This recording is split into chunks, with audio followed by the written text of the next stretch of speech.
G51, we're having so much fun. Hi, Jean. Nice of you to show up.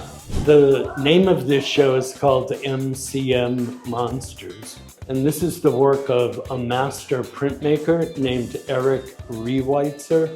You're not coming to a show that isn't necessarily heavy. It's a No, heavy you topic. are going to laugh, and you're going to feel guilty for laughing, but then you're going to feel better for laughing. Tonight, you are auditioning to be a lounge singer. El Jefe. El Jefe.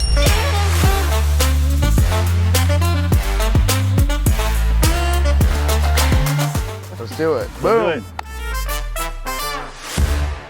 Hey, welcome to the Desert Brew. I'm Gene, and there's no Rashid today. Wait, is he calling me? We're opening the show with you on FaceTime.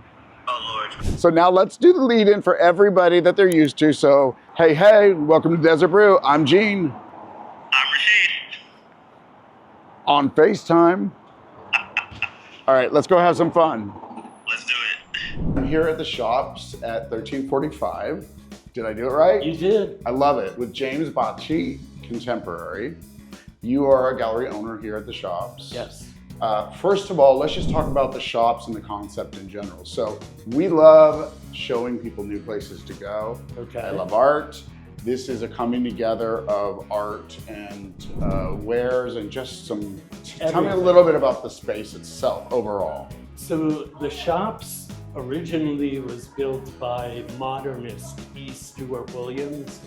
It was built in 1955, and it was the Palm Springs Water Company. Okay. They outgrew the space, then it became a real estate office, and then these two kind of retail icons, Brandon Hoskins and Stephen Wilson, purchased the building and came up with this amazing concept called the Shops at 1345, which is a collective of everything from vintage to original ceramics to James Bocci contemporary, and some incredible clothing. Our latest edition is called Disco Dog. Disco Dog? Yes. I love that. Which I love is it. a very cool shop for dogs. Okay. And it's kind of this iconic destination. It gets press everywhere, from Condé Nast Traveler to you name it. And it's not a tourist kind of place. People know about us. Locals are such loyal customers here. So it's a very, like I said, a really special place. So for me, I drive by here all the time. My home's nearby here. So I've seen the space, I've wanted to come into the space, and then I started following you on Instagram because of the work that you represent. Great. Amazing, amazing work. You guys got to find your way down here. James, I want to hear about the artist. So, I mean, this is, it's like pop, it's amazing. Tell me a little bit about.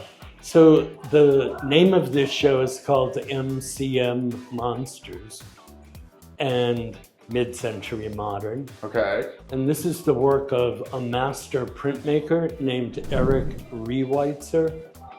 And it's all about the monsters of the 1950s. He was kind of obsessed with things like creature feature.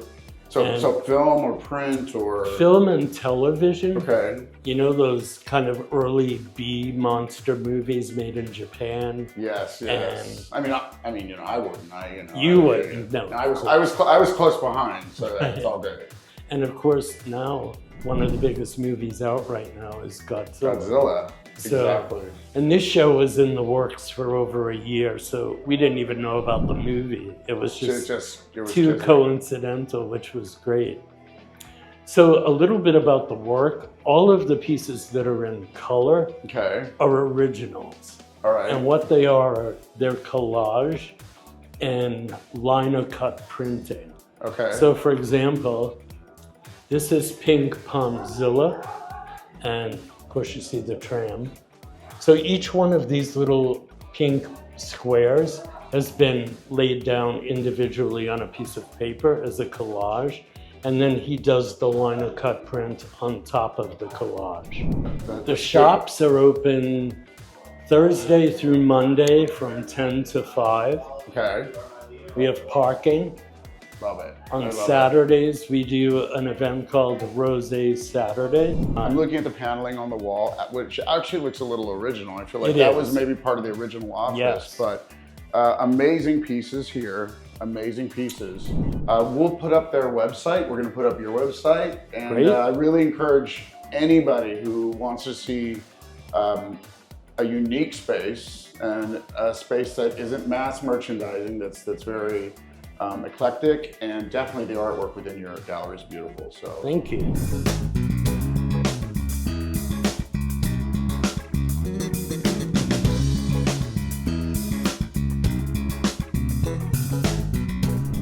I want you to tell me or the audience just about the show in general, so that you're not coming to a show that is necessarily heavy. It's a No, heavy you topic. are going to laugh, and you're going to feel guilty for laughing, but then you're going to feel better for laughing, and you're going to. This is, somebody asked me the other day, who did you write this for? And I was Okay. like, that's interesting. Nobody ever asked that.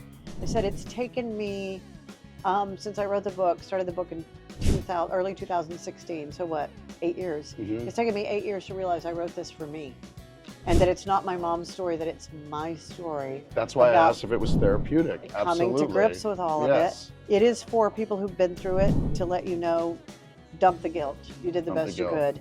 For people who are going through it right now, you're not alone. It's okay to say bad words. It's okay to laugh. It's okay to drink wine. It's okay to throw things. It's okay to say, I don't want to go visit. That was a really hard Or thing. It's like, don't want to take the call. I don't want to take the call. Yes, Oh, yeah, yes, there's a yes. scene where it's like, you just have to come see it. Go ahead and tell them what you really think, man. You originally wrote the book. I gotta believe that was therapy. Oh, yeah, and it's continued to be therapy. After when Mom was diagnosed, Okay. I went on Facebook because Mom had 1 million friends, and I was like, I can't keep telling people over and over again, my mom's been diagnosed. I mean, it was too depressing.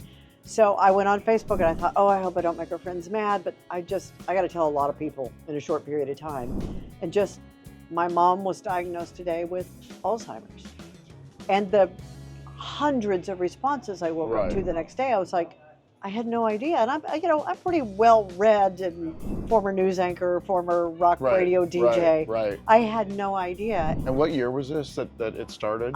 She was diagnosed in March of 2013. We're Okay. just coming off of the anniversary of that. Okay. And she passed away in October of 2015. And I got the book out probably the middle of 2016. But she was magical.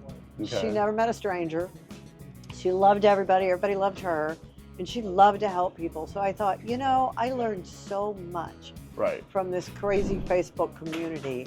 And a friend helped me, and we took all the hundreds of posts and the thousands of comments and brought them down to the funniest, the most Right. helpful, anything we could do. And then the second half of the book is all the things I wish I had known. Yeah. Neurologists, long-term care, assisted living, documents. Oh my God, Yes, the paperwork, yes. powers of attorney, medical power of attorney, of this power of attorney, of that power of attorney. And then not really realizing how expensive it was going to be. So this is kind of my way of having my mom continue to live on. I want to share something with you though. Okay. So this particular topic, and when I heard I was going to interview you, it hit home. 6 months ago, my mother had a stroke. It brought on dementia. Mhm. I'm going through those exact same issues right now. The assisted living, the paperwork that had misspellings. So Cleaning out their stuff. Oh, that's That's one of my favorite lines in the play is nobody wants your 400 books and your 3 sets of china. right. My- but you feel so guilty Yeah. for having given away something that means something to somebody. My daughter-in-law is an organizational expert, and she Right. always advises, people of a certain age, Right. start cleaning your stuff out now, unless you don't like your children. If you don't like your children, just leave all your stuff there for them to clean out. Crazy. Otherwise, it's a really mean thing to leave all that stuff for somebody to go through and deal with. It's heavy. It's very heavy. And In the case of my mom, I moved her 6 times. There was a woman at the show the other day who said she moved her mom 11 times in the first year. I'm on 3. Okay, and every time you move them, you have to get rid of a few more things, and it's hard to figure out what means something to them. The very beginning, there's always hope. A parent has hope, especially when they're going to go back home. So it feels as if first you don't want to touch their things. Right. Then at first for us, it was assisted living. This all within 6 months, by the way. And then moving on to a memory care. The memory care, immediately she knew something was wrong because she has sundowners, which for those of you who don't know what that means, is basically you wake up every day basically in a normal state. And by noon, you're slipping into, yes. I've always said it's because your brain is just so exhausted trying to figure out what's so scrambled. Why I'm here. In there. So you're 6 months in. I'm 6 months in. Okay, give me your hands. Yeah. Give me your Okay, hands. I'm gonna redo the end of the play for you. And this is what your mom would say to you. Okay. I do love you. And you are giving enough. And you Okay. are caring enough. And you are doing a good job. There is no manual. It's like when we give birth and they send you home with that little thing and bye. I haven't experienced that. Well, I'm telling you, that would be ratings. There but is yeah. no manual. It's You it's just do it's- the best you can I mean, every and day. that's what I love about it, that you brought humor to it, because it's horrific. I get texts from my mother.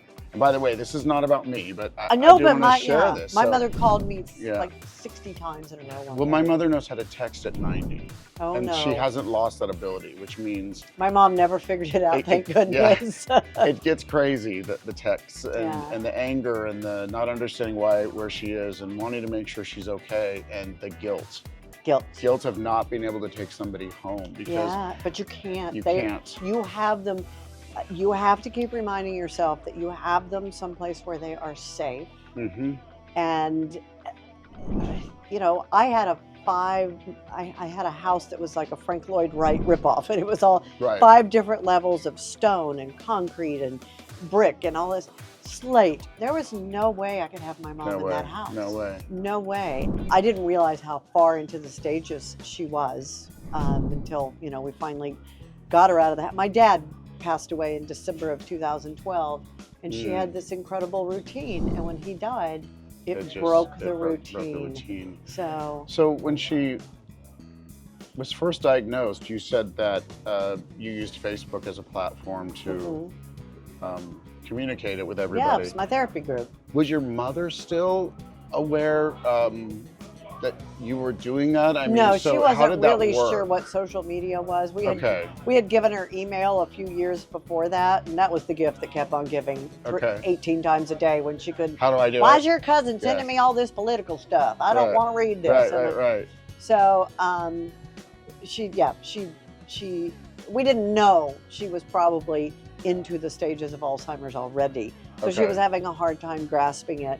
So we just kind of finally went, I don't think email's for you. Right. And she never really got into Facebook or any of that. So she didn't know. And I did have people say, wow, I can't believe you're using your mother like this. And I'm like, you don't understand.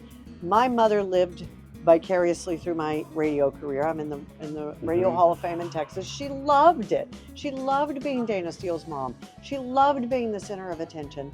And if I can make her a star and help people, she would love that. Absolutely, especially helping people. I mean, I Yeah. think that because it really is just an unknown, as much as we may think, and in my past life I was in medicine, that or understand what's in front of you, you don't.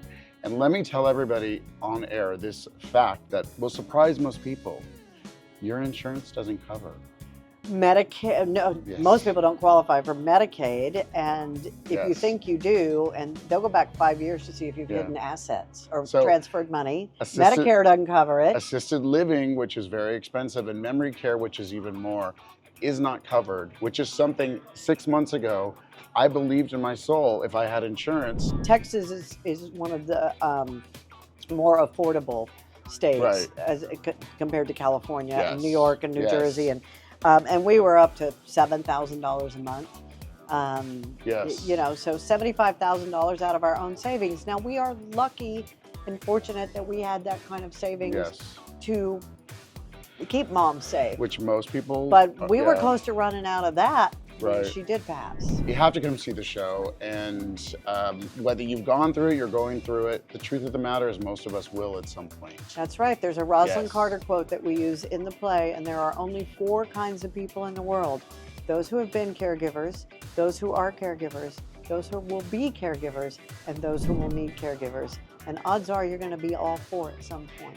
And I didn't think I could be any of the above, but Yeah, you have to surprise. you have to rise to the occasion. You'll have to. Yeah, it's your mom. So and you let love me her. take your hands this time and just say thank you. And Thank as you my very mom much. used to always say, I love you, a bushel and a peck, and a hug around the neck. I love it. G51, we're having so much fun. Hi, Jean. Hi. Nice of you to show up.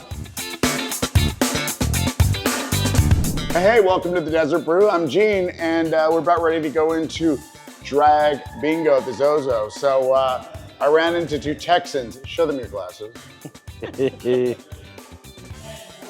This guy brought these glasses in. Tell me your names. My name is Ori. Also Oreo. Andrea. Andrea. So where are you guys staying? We're staying here at the Zozo. At the Zozo. Yep. All right. And is it your birthday? It is my birthday. How old are you? 25. Really, people? Are we gonna believe that? No, Really? I'm 36. All right, he's 36. You know, I'm 20.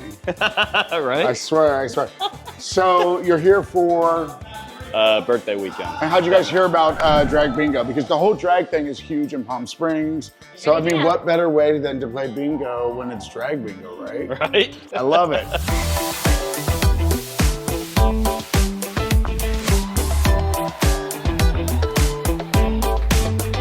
So what do you guys have planned for the weekend? A little bit more golf, trip to Disney, trip to Indian Wells finals, and back to El Paso. Question for you. Yes. If you get this right, I will buy you a shot. Okay. Palm Springs is known for its golf courses. How many golf courses in Palm Springs? If you're even within 20, I'll buy you a shot. Within 20, all right. I'm going to say 18. 125 In Palm Springs? in Palm Springs. You're kidding. In the Coachella Valley, 125 Okay, I was golf thinking of courses. just the Palm Springs area. No. Yeah, big loss. Big loss. No. So I guess I got to buy him a shot? Yes, you gotta bring me a shot. So no, seriously, we're known for golf courses. Okay. I'm known for losing on golf courses. I'm with somebody who's really good. But I think I won today, so. yeah, how'd you do? Shot an 85 on, I think it was Tequeets, is that how you pronounce it? Tequeets? Yeah, no, but that's good. He's Texan. We can't blame him. Yeah, right. Not that good. I mean, the guys that are really good definitely shoot way better than I do. I love it. I love it. You guys have an amazing time. Try to hit all 125 golf courses if you can. Hopefully in my lifetime I can do that. You can do that. Welcome back anytime you want because you're a winner and I saw you with those glasses. So Well, appreciate happy it. birthday. Thank you so much. We'll see you out. Thank you. G54. Bingo. Don't trust the bartender.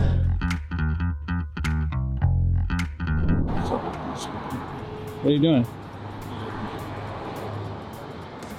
Who is that? Trying to get Rashid on the phone. Hello? Rashid? Hey, welcome to the Desert Brew. I'm Gene, and I've got no Rashid today. Sorry, let me start over. Ready? Wait, hold on, heart. Because now you got me saying Oreo. Ori. No, Ori? Andrea. Andrea.